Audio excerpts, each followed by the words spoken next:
Jonathan, buenas noches. Víctor, Rosa Isela, hola, ¿cómo están? ¿Todo bien? Porque está más informal. Es que hacía frío hace rato. Bueno, vamos a comenzar con la segunda sesión de medios de comunicación y delitos electorales. Les pediría de favor a alguno de ustedes que me apoyaran, solo como para efectos de retomar la clase, de una brevísima síntesis, dos, tres cositas sobre la última clase que se recuerden, algo que se les quedó, algo que les llamó la atención. Cuéntenme un poquito nada más así, anímense para poder comenzar a pescarnos de ahí, ¿no? Igual eso sirve al cerebro para un poco como reconectar, empezar como a calentar motores. Entonces, a ver qué se acuerdan. Adelante, Rosa Isela, muchísimas gracias. Recuerdo que hablamos un poco de las sanciones que hay ahorita respecto a las infracciones en materia de publicidad, que son un poco bajas y que debiesen estar a lo mejor más altas. Excelente, excelente, sí. Yo también recuerdo muy bien ese punto que de alguna manera generó una especie de consenso y luego hicimos como una especie de polémica, de crítica, ¿no? Justo por este tema de que aunque lo que llamé yo la parte ejemplar de las penas, ¿no? De las penas, que es necesaria para desincentivar a las personas a cometer delitos. Y justo se comentaba aquí que a veces parece que esas penas no desincentivan, ¿no?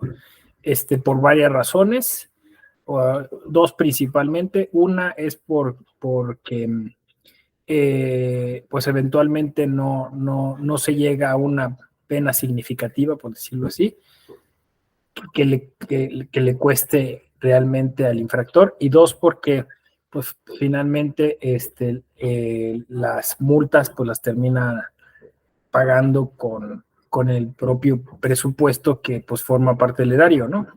Entonces no hay manera, ¿no? De que eso les signifique como una forma de desincentivar. La polémica estuvo en que yo sugerí que, bueno, eventualmente este modelo sancionatorio va en retroceso, ¿no? O sea, la tendencia es a quitar las sanciones, y también hicimos una crítica a eso porque aunque eventualmente en el mundo en general, digamos, debiera ser esa la tendencia, de todas maneras también ha habido como una especie de replanteamiento de algunos de estos temas, y eso pues va generando también esta discusión, ¿no? sobre eso, pero que específicamente también en este periodo pues hemos visto que muchos de estas sanciones han disminuido, esperando pues digamos favorecer quizá a un grupo, ¿no? Y que bueno, pues eso también podría ser algo coyuntural, o sea, algo de este momento, pero que eventualmente se pudiera discutir o profundizar pasadas las elecciones, no le veíamos de otra manera, en 2025, ¿no? Entonces, más o menos exacto es lo que estuvimos discutiendo, ¿no? ¿Alguien más que quiera colaborarnos con algún comentario que, aparte de estos de los que hablamos, algo que más que les quedó, que les llamó la atención, algo sobre el modelo de comunicación política? Muchas gracias, Rosa Isela, por participar. Sí. Hablamos sobre el modelo de comunicación política a propósito de su conformación, de cómo es de manera formal un sistema el cual articula o agrupa a todas esas actividades que tienen que ver con la comunicación política, específicamente o más tendiente a regular los periodos electorales, ¿no? Que por cierto, hoy salió una tesis, una sentencia del tribunal de la Sala Superior, a propósito de esta cuestión del estricto derecho relacionado con el modelo de comunicación política, y ahí se advertía en esta jurisprudencia que tiene que ser muy evidente la influencia que pueda cometerse, sobre todo en actos anticipados de campaña, ¿no? Y es que seguimos discutiendo porque ahora parece que las precampañas tuvieron estas peculiaridades, ¿no? Como en el caso del Estado de México, pues las dos fuerzas políticas principales tuvieron precandidatas únicas, entonces pues realmente el periodo de precampaña se volvió un periodo de campaña, ¿no? Y como la ley está confeccionada, pues no había manera digamos, de sancionar esto, ¿no? Hay quien diría, pues no, está bien, ¿no? O sea, de alguna forma se van adelantando cosas que iban a suceder. También alguien comentó, no me acuerdo quién, algo que todo el mundo vimos, vamos a decirlo así, esta publicidad electoral engañosa, podríamos decir, donde pues aparecían, y creo que eran ambos movimientos, o sea, pasaba con todos, ¿no? O sea, no era exclusivo de alguien. Aparecían en una portada de revista, ¿no? Cuando en realidad esa revista no existía, presentándose como una entrevista y no realmente como un acto de campaña. Bueno, esto es a grandes rasgos. Si algo más me fue en este repaso, pues igual y al ratito se acuerdan, nos lo comentan, nos lo dicen, nos lo comparten, ¿no? No hay ningún problema. Bueno, obviamente, aunado a todo este asunto del modelo de comunicación política y los tiempos electorales en los que se debe dar cada una de estas comunicaciones y las tendencias a evitar que cada vez haya menos candados, pues es también que va, digamos, reduciéndose el ámbito de aplicación del derecho penal electoral a las cuestiones de la comunicación política, ¿no? Hay así dentro de los, digamos, posibles infractores o responsables de estos o que entran como sujetos de este derecho penal electoral, pues son obviamente, como decíamos en la clase pasada, son normalmente en quien pensamos, además de los miembros y elementos que participan en los partidos políticos, los propios partidos políticos, los políticos en general, y en su momento decía yo hasta cualquier ciudadano o ciudadana. Tenemos obviamente el tema de los servidores públicos. Los servidores públicos eventualmente también pueden incurrir en estas infracciones y eventualmente en delitos. Como sabemos, también el Plan B, digamos, despenalizó esta parte o quitó algunas de estas sanciones porque la intención, la idea es que ahora los servidores públicos puedan también participar en esta idea que puede resultar polémica. A ver, igual podemos discutirlo brevemente, porque se argumenta que los servidores públicos de alguna manera tendrían que tener garantizada su libertad de expresión. Pero aquí vamos con un tema interesante. O sea, un servidor público, claro, tiene libertad de expresión como cualquier ciudadano y ciudadana, pero obviamente tiene mayor responsabilidad porque eventualmente puede llegar a utilizar los propios recursos que tiene a disposición para ejercer ese cargo público, para violentar esto con lo que iniciamos la clase pasada, que es el bien jurídico tutelado por este derecho penal electoral, que es la equidad en la contienda. Hay quien dice que a lo mejor ya el tema de la equidad de la contienda, lo dije yo también, es anacrónico, porque de alguna manera se tendrían que soltar los lastres y que ya fueran las personas las que decidieran, no importando si alguien se adelanta o se...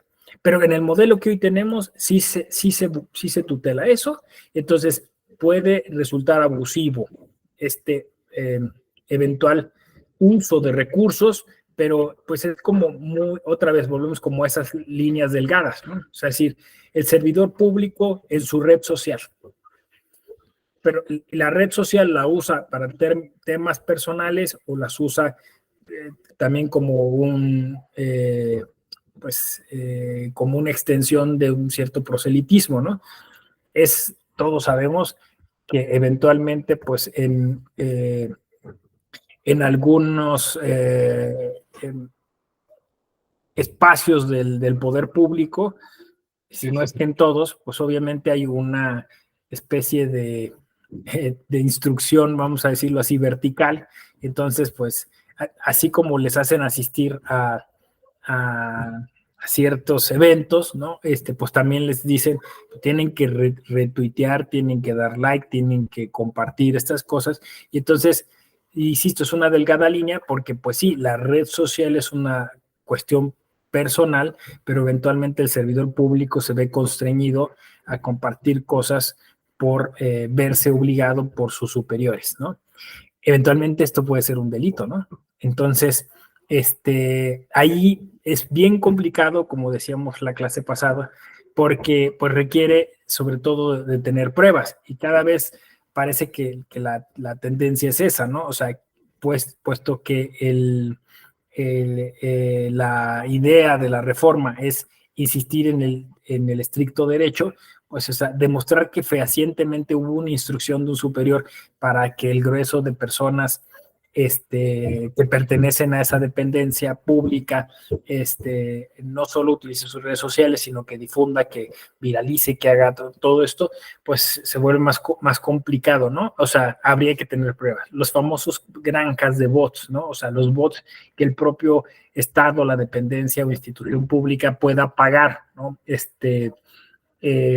A la red social directamente, ¿no? Obviamente, pues, esto implica pues todo lo que conocemos relativo al debido proceso. En su caso que hubiera una denuncia, pues habría que darle puntual seguimiento, rastreando digitalmente, haciendo esta averiguación de si eventualmente pues se dio un pago o no.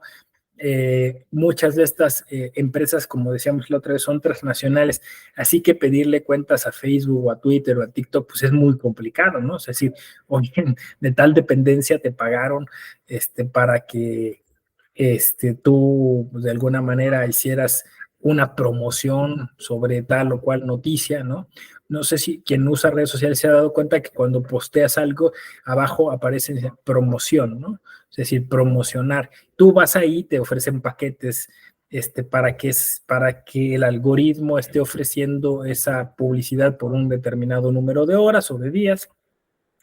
Entonces, esto pues es exponencial, o sea, puesto que el marketing es digital, es tremendamente vertiginoso, o sea, cada día surgen nuevas maneras o formas de hacer llegar una noticia a más personas, de forma legal, de forma ilegal, y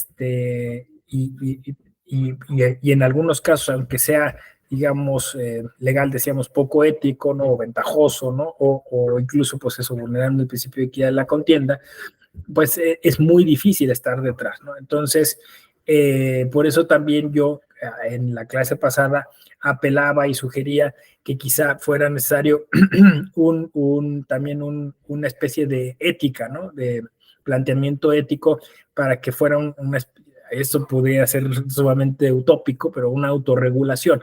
Y en cualquier caso, creo que complementario al derecho penal, y también no veo por qué no se puede hablar desde el derecho penal, de hecho, muchos penalistas lo hacen, a propósito de una cultura de la prevención. Y en esa cultura de la prevención, me parece que lo que tendríamos que estar discutiendo ahora es lo que yo le sugerí como concepto nuevo, que es la alfabetización digital. ¿no? En eso coincidíamos también en la clase pasada, crear una plataforma, una cultura cívica que fuera muy responsable de lo que se consume digitalmente.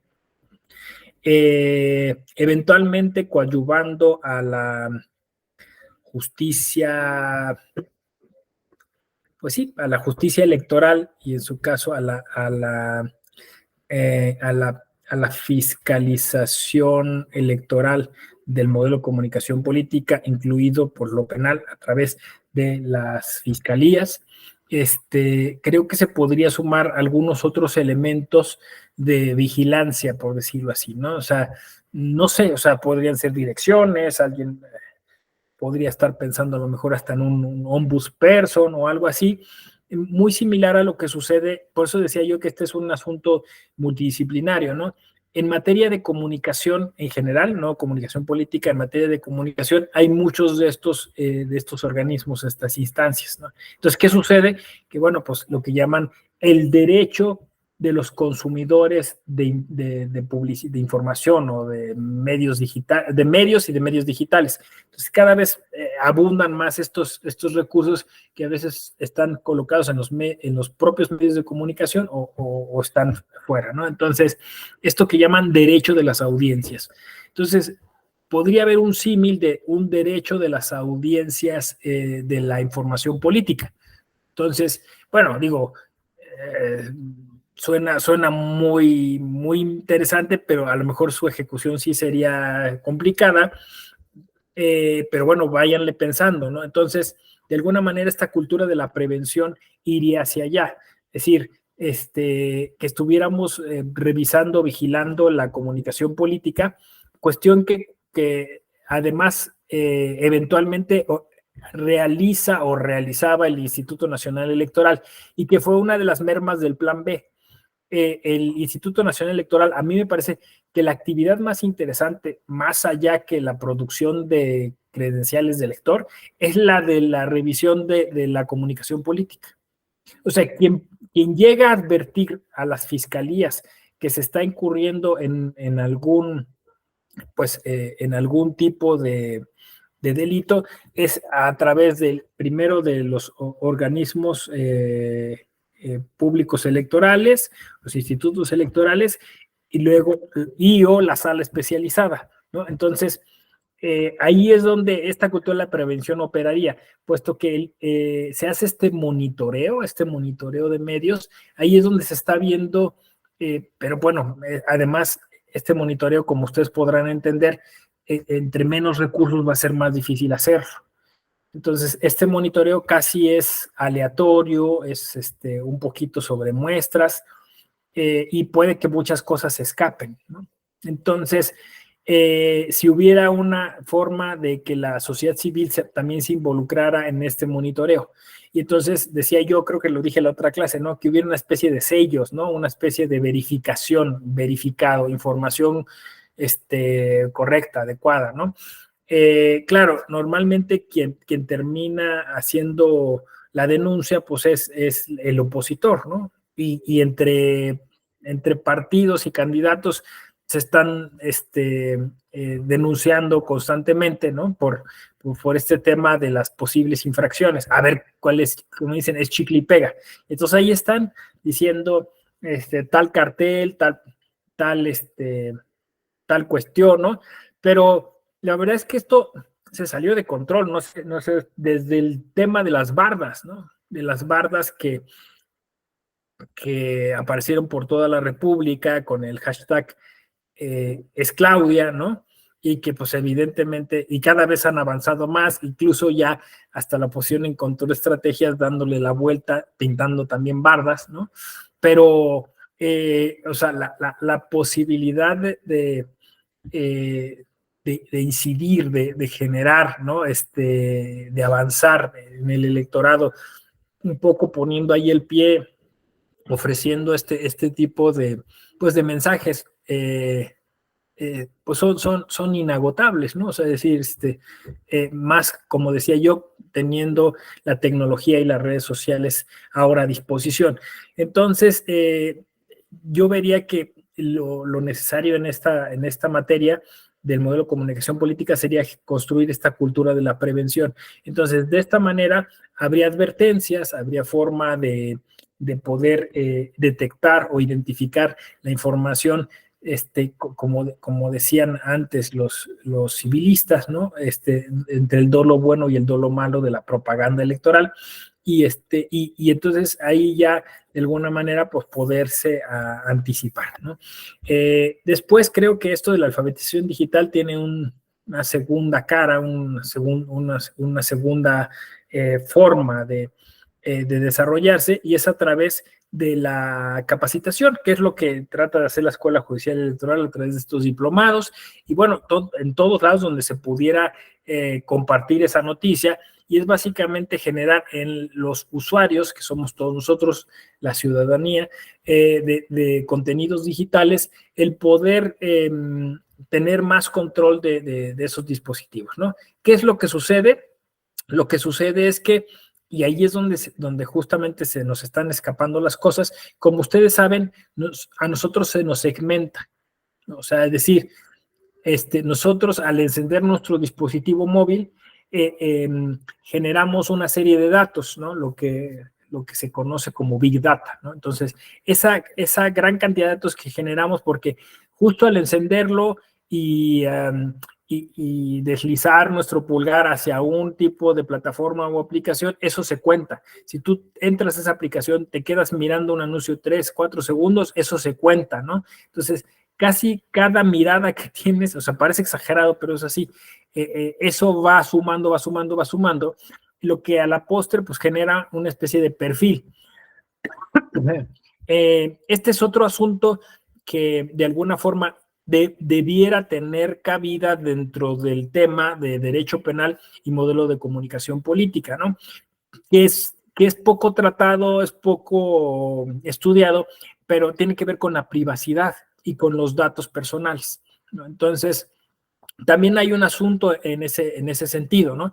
¿Por qué es que nos llega determinada información política? Pues porque eventualmente alguien compartió esas bases de datos, ¿no? Que también es muy difícil saberlo hasta qué grado y cómo se utilizan. Pero bueno, imagínense, todos esos datos que generamos genera una especie de avatar o de perfil, ¿no? Entonces, la tecnología, lo que llaman la IA, la inteligencia artificial, pues te tiene perfectamente mapeado, ¿no? O sea, sabe incluso, no solo eso, puede predecir con un grado de, de acierto tremendamente poderoso lo que vas a decidir, ¿no? Entonces, esto, como dije, ya sucedió, o sea, esto es el pasado. No estoy hablando de nada del futuro, o sea, no tiene que ver con ciencia ficción. Esto ya pasó en la campaña de Donald Trump y esto se llama Cambridge Analytica, ¿no? Entonces, esto es una empresa como es Facebook que vendió esa base de datos pues eso, a un holding, ¿no? Bueno, eso era un holding ahí de varios interesados, y esos a su vez se lo vendieron a políticos que querían probar esta interfaz, porque fue una interfaz a través de la cual, bueno, pues esos datos de Facebook se fueron utilizando en una especie de supuestamente ejercicio académico, pero al final esto es lo grave, ¿no? No solo te ofrecían información, sino que te iban llevando hacia donde querían. Iban, bueno, dicen los neurocientíficos, a cambiar tu corteza cerebral, ¿no? Entonces, al final, ¿cómo hacen esto? Pues a través de una serie de mensajes. Normalmente dicen que más bien nosotros reaccionamos más favorablemente a los mensajes de odio, o sea, a los mensajes malos, ¿no? A los mensajes negativos, a los chismes, a las denostaciones, a las campañas negativas. Entonces, a través sobre todo de cuestiones en esos países, bueno, pues en México se intentó, pero no salió del todo, con cuestiones más bien raciales. Entonces, se iba intentando, se va generando esta segmentación. Entonces, en algún momento la tecnología dice, este sector está listo para tomar la decisión que tú quieras, ¿no? O sea, si les ponemos esta noticia, van a tomar esta decisión. Entonces, realmente nos hacen hacer, o sea, no solo pensar, sino hacer lo que quiere la tecnología, ¿no? Insisto, con esto que llaman mercados futuros y grados de predictibilidad. Entonces, van prediciendo nuestras acciones. Ahí hay una intersección interesante porque si bien tiene que ver con el derecho electoral, también tiene que ver con el derecho a los datos personales, como se llama, ¿no? Que es una cuestión que está creciendo, pero ya en México ahí sí hemos tenido fenómenos. No sé si se recordarán la venta de la base de datos, ¿no? Del padrón electoral que se encontró en Tepito. En Tepito, ahí había una USB donde venía el padrón electoral, ¿no? Y entonces estaba a la venta. Y luego resultó que de las averiguaciones que hizo el Instituto Nacional Electoral, creo que había sido, creo que el Partido Verde Ecologista, bueno, alguien de ahí. Movimiento Ciudadano. Movimiento Ciudadano, tienes razón. Qué bueno que aclaraste, para no incurrir en una injusticia. Y ha habido otros 2 o 3 casos similares que los han detectado a tiempo, pero esto lo que dejó claro es que en temas de ciberseguridad, México es uno de los países más vulnerables, ocupamos lugares estadísticamente que son pues de zonas que no tienen la ciberseguridad deseable. Entonces, esto es lo que quizá después pone en tela de juicio el que podamos transitar hacia modelos como el voto electrónico o el voto por internet o cosas así, la casilla electrónica y estas cuestiones, pues es lo que mucha gente dice, no, pues no sería confiable, ¿quién manejaría esto? ¿Quién llevaría esas bases de datos? Hacia allá se va a trasladar el derecho penal, porque ese tema es súper sensible. Sí, Gabriela, adelante. Está cerrado tu micro. Ya, ahora sí.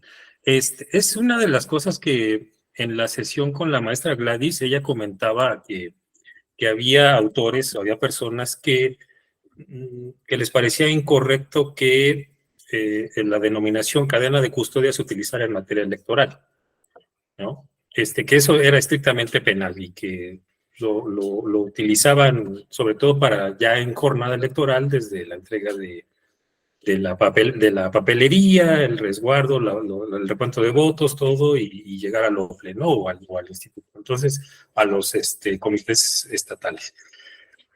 Y que era erróneo ese concepto. Pero precisamente lo que yo le comentaba en esa ocasión fue el ejemplo que puso del padrón electoral. Toda esa cadena de custodia fue ubicable porque el reglamento de elecciones establece bien todo el proceso de resguardo, de responsabilidad que tiene que asumir el partido político, ¿no?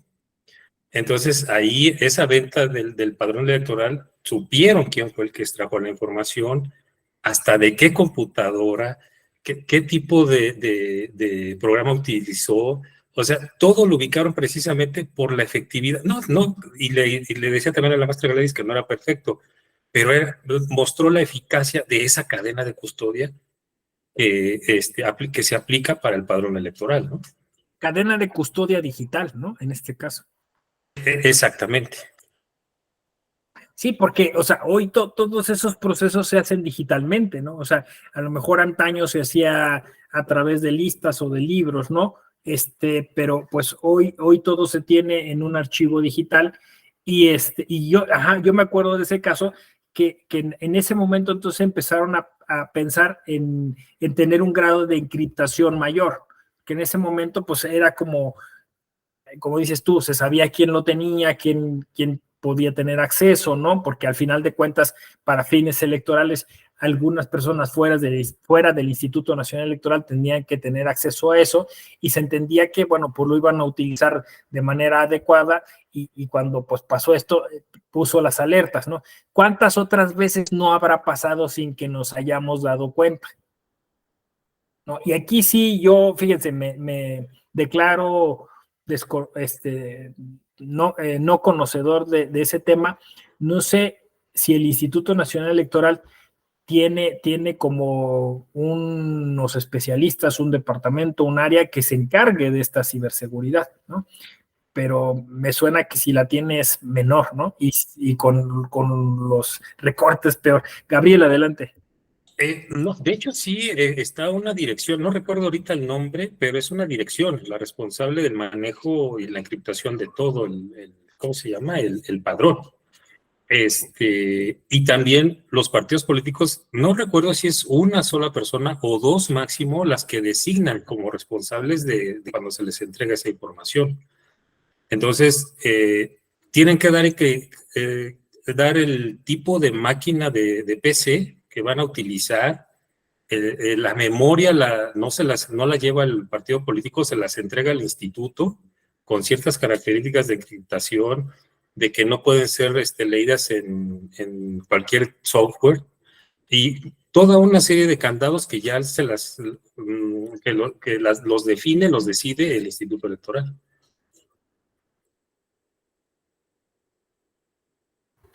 Y justo había, de hecho creo que es una dirección de informática, se encarga de eso y de algunas otras cosas. Fueron, por ejemplo, también quienes se encargaron del voto de los mexicanos en el extranjero, concretamente en Estados Unidos, ¿no? Y generaron esta aplicación, y en su momento son los que diseñaron también la plataforma para reunir o recabar el apoyo ciudadano a quienes eran aspirantes a las candidaturas independientes, ¿no? Sí, es cierto, pero creo que sí hay un área de oportunidad y estoy totalmente de acuerdo contigo, Gabriel, o sea, sí hay un tema ahí de cadena de custodia, ¿no? O sea, y es que es sencillo, o sea, es decir, justo esa es la metáfora dentro de una cadena de custodia, son eslabones, no hay forma, ¿no?, de que se salga, o sea, de mano de pasó a mano de pasó a mano de y así tiene que llegar en ese proceso, ¿no? Entonces, sí, justamente se verifica y me parece que entiendo que en lo digital es también fácil rastrearlo, ¿no? De ese modo, ¿no? Digo, salvo que fuera así como en las películas, ¿no? Que lo triangularon, ¿no? Y que pasó a 10 modems antes de llegar a eso, pero pues es muy complicado, ¿no? Lo que le llaman la huella digital, creo, ¿no? O sea, como dices tú, se puede saber en qué ordenador, a qué hora, qué plataforma utilizó, ¿no? Y eso ya, de hecho, en materia de derecho probatorio, está siendo muy, muy estudiado y muy analizado, ¿no? Que, por cierto, si les interesa este tema, en el manual que acabamos de sacar, el manual de medios de impugnación que sacó la Escuela Judicial Electoral, yo escribí junto con Erika Zárate el tema del juicio en línea, y a Erika le tocó toda la parte de la prueba digital. Y está muy interesante cómo, o sea, ella va dando un manual de cómo se debe hacer, ¿no? Entonces, a ver si no, de una vez se los busco y se los comparto.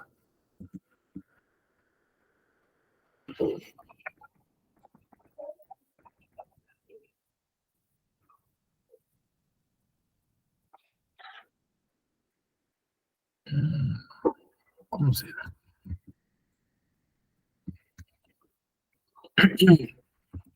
Bueno, ahorita lo vamos buscando. Si no, lo encuentro. Ahorita voy a pensé así que ya, poniéndole así, aparecería, pero ahorita lo voy buscando. Bueno, hasta aquí dudas, comentarios. Entonces, bueno, eso me parece, como decía yo, un área de oportunidad tremenda, grandísima, porque pues ahí es donde se libran las batallas más grandes, ¿no? Porque ahí, pues, alguna intromisión, pues, puede generar un daño que puede ser a la postre irreparable, ¿no? O sea, alguien entra, altera, se queda con datos o información sensible, ¿no? Pues eso obviamente va a dañar a todo el sistema, puede generar un problema con una elección, ¿no? En general.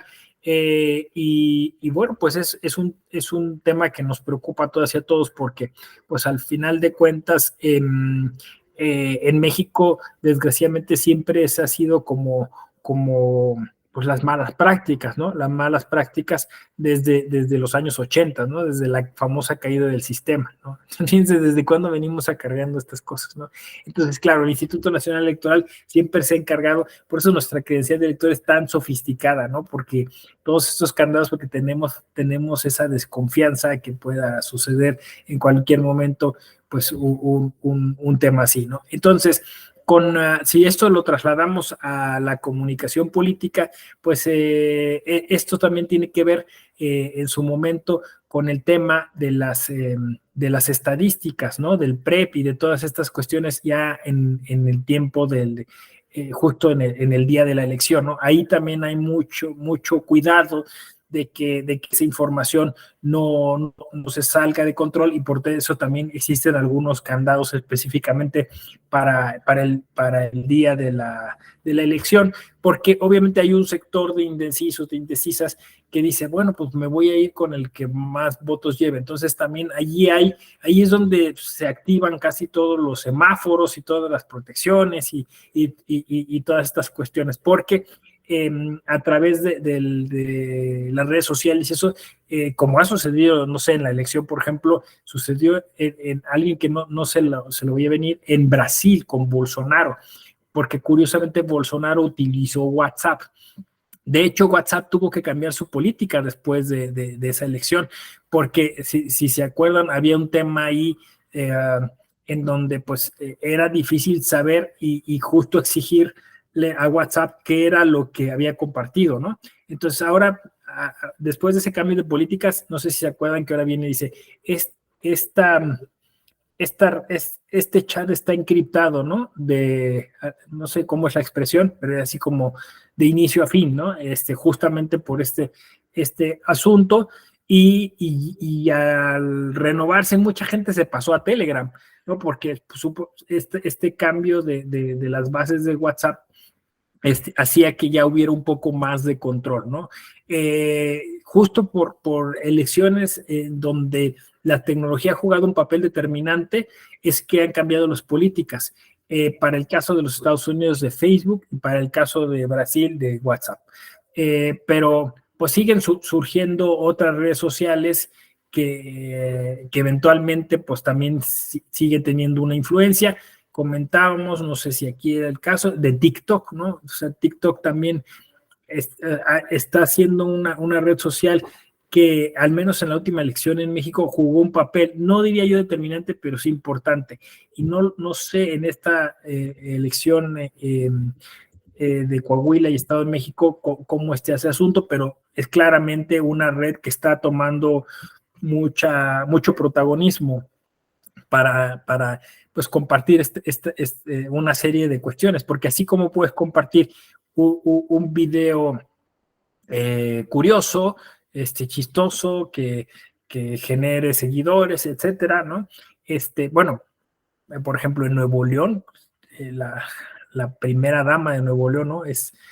Ha jugado un papel determinante en el acompañamiento de la pues campaña que Samuel está teniendo, incluso a nivel federal, ¿no? A nivel nacional. Es interesantísimo que pues este personaje, con todo lo folclórico y peculiar que es, se le sigue considerando presidenciable, ¿no?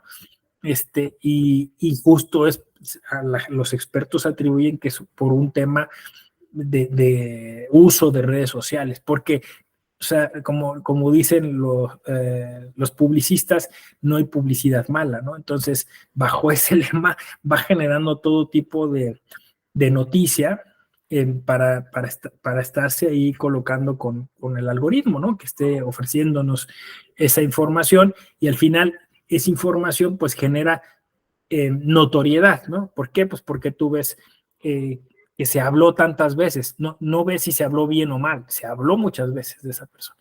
Y entonces eso hace que se coloque dentro pues de las preferencias, ¿no? De las influencias. Entonces, hacia allá es donde tendremos que trasladarnos.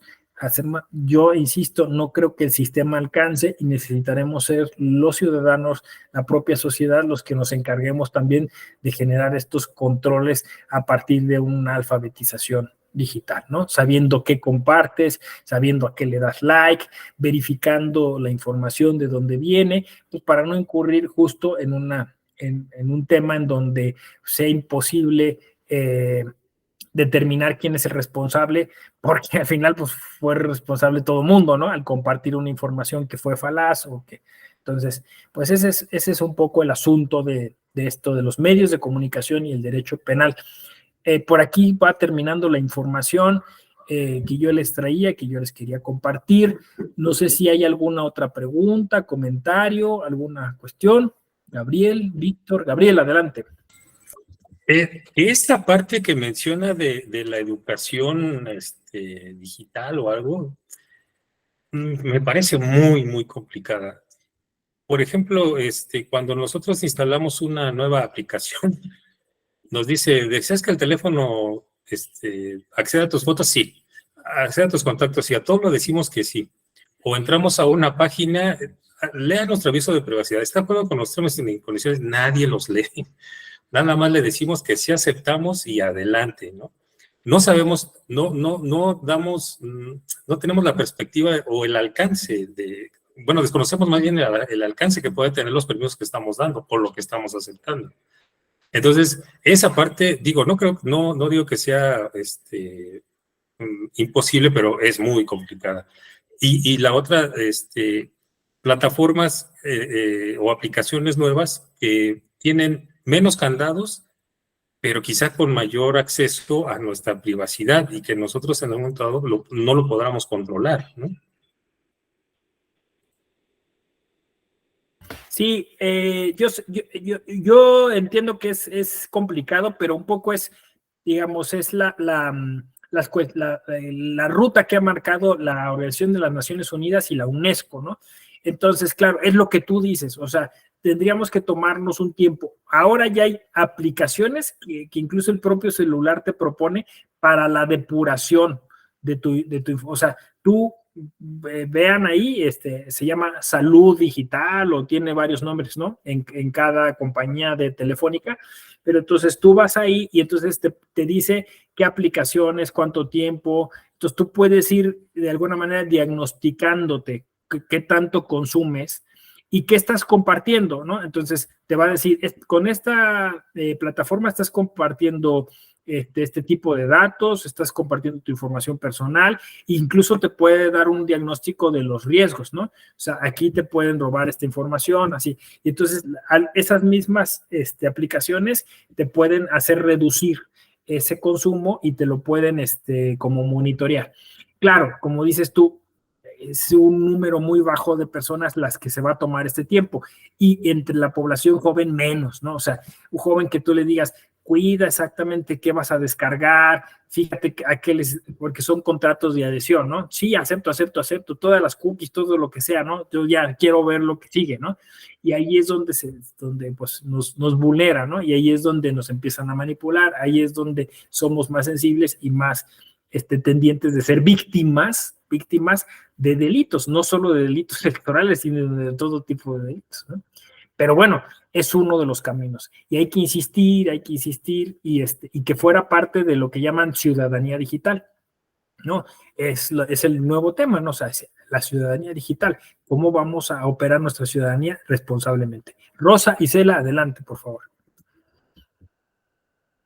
Siguiendo con el tema de la educación, yo creo que es un área de oportunidad muy grande, sobre todo ahora con las nuevas generaciones, que dice todo le dan el clic para que te deje avanzar y muchas veces no sabes ni qué, pero si no lo haces no te deja avanzar y se regresan y vuelven a iniciar, le dan clic aunque no sepan qué es, para que los deje instalar o avanzar.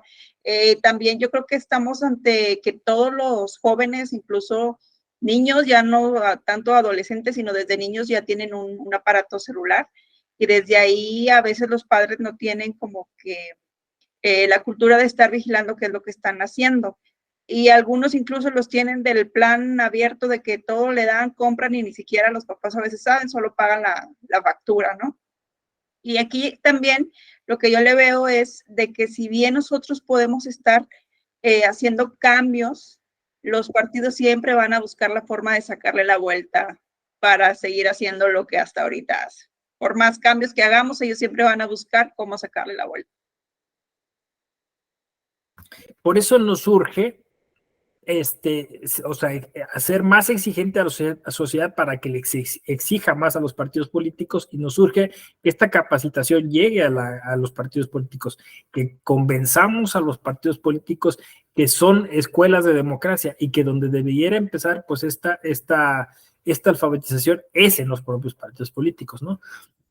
Sí, yo entiendo que es difícil, como decía Gabriel, puede resultar bien complejo, pero pues eso es algo que tenemos que intentar, ¿no? Entre más seamos los que estemos convencidos de ese camino, pues puede ser más viable, más materializable, ¿no? Ya les compartí el manual que les decía y ahí está el texto por si les interesa lo de las pruebas digitales. Está bien interesante. Creo que es un área novedosa en la que se puede empezar a trabajar. Pues muchísimas gracias por su conexión. Espero verles en algún otro momento, en algún otro espacio de la Escuela Judicial Electoral. En cualquier caso, nos mantenemos conectados a través de las redes sociales, ¿no? Y cuídense mucho, que tengan una bonita velada. Les veo en breve. Gracias. A la próxima. Muchas gracias, doctor. Hasta luego. A todas y todos. Buenas noches.